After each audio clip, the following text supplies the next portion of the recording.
Central arm police force की विडंबना इतनी बड़ी है कि जिसकी आप कल्पना तक नहीं कर सकते हैं। वही सेंट्रल आर्म पुलिस फोर्स जो पाकिस्तान और बांग्लादेश के बॉर्डर पे बीएसएफ की चौकसी पूरी भारत नहीं पूरा विश्व देखता है। जब नेपाल की बात आती है और भूटान की तो एसएसबी को सब लोग देखते हैं। जब चाइना की बात आती है तो चाइना बॉर्डर पे तमाम बॉर्डरों पे आईटीबीपी को देखती है, जिनको हिमवीर कहा जाता है। जब उद्योग की बात आ जाती है तो सीआईएसएफ को देखते हैं, और जब इंटरनल एक्सटर्नल की बात आ जाती है तो सीआरपीएफ का कुर्बानी तो पूरा विश्व देखता है, वो चाहे पुलवामा हो या चाहे दंतेवाड़ा हो। लेकिन जवानों के पेंशन के मामले में सरकार बुद्धिजीवी सरकार, क्योंकि सरकार आएगी जाएगी, जो भी सरकार आई है तोड़ मोड़ के सेंट्रल आर्म पुलिस फोर्स का हक मार के खाई है। वो जवान दिन रात खाक छानते हैं जंगलों में और अपनी कुर्बानियाँ देते हैं, कभी बम ब्लास्ट, कभी कुछ देखने को मिलता है। वो जवान शहीद तक नहीं कहलाते हैं। और नेताओं को टाइम कहाँ है। एक्चुअली क्या है, भारत में एक प्रथा चली है चुनाव का, उस चुनाव में इतना व्यस्त हैं कि कोई फर्क नहीं पड़ता। बाकी जज साहब भी मानने को तैयार नहीं है। Central arm police force union of India नहीं है, आर्मड फोर्स ऑफ इनको कहा नहीं जा सकता। मैंने सॉलिसिटर और एडिशनल सॉलिसिटर ने कहा है। नेताजी का काम है फ़ोटो खिंचवाना और प्रॉपर पब्लिश करना जवानों के साथ, इनसे ज़्यादा कुछ नहीं है पैरामिलिट्री फोर्स के। 100 दिन की छुट्टी किसी को मिली नहीं मिली। हवाई खूब पेपरबाजी हुआ जब 2019 का चुनाव था कि जवान खूब सहयोग देंगे और वोट हम करा लेंगे। फिर ऐसे ही जुमलेबाज ये नेता आलू डालेंगे तो सोना उगलेगा जैसे कहानी नहीं है, वैसे ही ये जुमलेबाज नेता फिर जवानों का इस्तेमाल करने की कोशिश करो किए हैं। इन्होंने 2011 में एएसआई पद ला दिया और जो पहले हौलदार से डायरेक्ट सब इंस्पेक्टर बनते थे उनका पद खा गए, उनका ग्रेड पे तक मार दिया। 11 में पद लाया, लेकिन 11 से पहले जो लोग प्रमोट हो रहे थे, 11 से पहले जिनको उनकी सेवा काल पूर्ण हो रही थी उनको देना था, उनको नहीं दिया। उनका हक मार लिया। यहाँ तक कि ये सुप्रीम कोर्ट में जो केस जीते थे उस केस के आधार पर और केस जो लोग लगाए थे उनको हरवा दिया। और यही खन्ना साहब जज थे और कोई नहीं। ये खन्ना साहब की बेंच में कभी पैरामिलिट्री फोर्स का हल नहीं हुआ। इनके पिताजी भी जज थे लेकिन चीफ जस्टिस नहीं बने, और मैं जानता हूँ कि ये भी चीफ जस्टिस नहीं बनेंगे ज़िंदगी भर। ये चाहे कितना भी अपना जो है जवानों के साथ ये भेदभाव कर लें। दंतेवाड़ा, सुकमा और पुलवामा में जो शहीद हुए हैं, क्या उनको भूल गए हम लोग? हाँ, 2004 के पहले के लोग हैं, वो कह रहे हैं हमें पेंशन है, हमें क्या मतलब है? तो आप armed force union of India नहीं है तो काहे मेहनत करते हैं?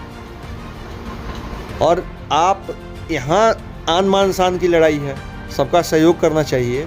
हाँ, पता है कि चुनाव का माहौल होता है, नेता अपने पार्टी को बहुत बड़ा बना लेते हैं, लेकिन यहाँ सेंट्रल आर्म पुलिस फोर्स में 4 के पहले के लोग हैं, वो कान में तेल डाल के सोए हैं कि हमें सशस्त्र बल का हिस्सा है। जब चुनाव में जाते हैं तो हेलीकॉप्टर पर बैठते हैं, बैलगाड़ियों पर बैठते हैं, वो सब इनको दिखाई देता है। फिर भी ये सोचते नहीं है कि यार ये क्यों कर रहा है। वो नेता जो इनके ही वोट से, इनके माँ बाप के वोट से, हमारे आम जनमानस के वोट से हेलीकॉप्टर से आता है, और हमारे जवान गाड़ी के लिए चुनाव में तरस जाते हैं।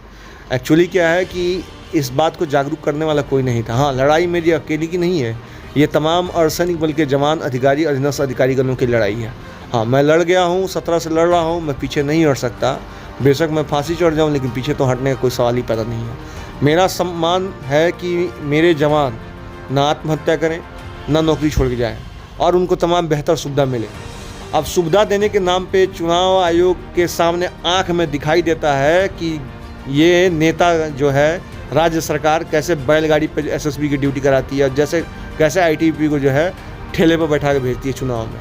ये जवान दिन रात बॉर्डर पे खाक छानते हैं, जंगलों में खाक छानते हैं, आतंकवादी से लुआ लेते हैं, माओवादी से लुआ लेते हैं, लेकिन इनका स्वाभिमान ये है कि ये armed force union of India नहीं रह गए, जिनका उत्थान संविधान के पहले हुआ। 1949 में सीआरपीएफ एक्ट लिखा गया है, 1950 में जो है संविधान लिखा गया है, और ये देश में संविधान से बेहतर जो एक्ट थे उसको जीरो कर दिया गया। हाँ, चलिए भाई, सीआरपीएफ का मामला है, पूरे पैरामिलिट्री फोर्स का मामला है, कोई पूछने वाला नहीं है। लेकिन इनको पता नहीं था कि कोई ऐसा व्यक्ति आएगा जो खड़ा होगा और वो चुप नहीं रहेगा, पूरे दिन तक आवाज़ उठाएगा। पूरे एक सेंट्रल आर्म पुलिस फोर्स के अधिकारी, जवान, अधीनस्थ अधिकारी जो हनुमान जी की तरह हैं, जो वो इष्ट देव की तरह हैं, जो हरदम रक्षक बनते हैं जनता को, उनको जगाएगा। जब गृह मंत्रालय ने डीजी सीआरपीएफ के महेश्वरी साहब का जवाब दिया, नहीं आप सिविलियन फोर्स हैं, और उन्होंने 15 दिन सीएल की बात कही थी, तो मुझे धक्का लगा जब उन्होंने कहा कि नहीं ये सिविलियन फोर्स है, 7 पे के पैरा संख्या 726 में। उसको लेके उसी समय मैंने आरटीआई डाली।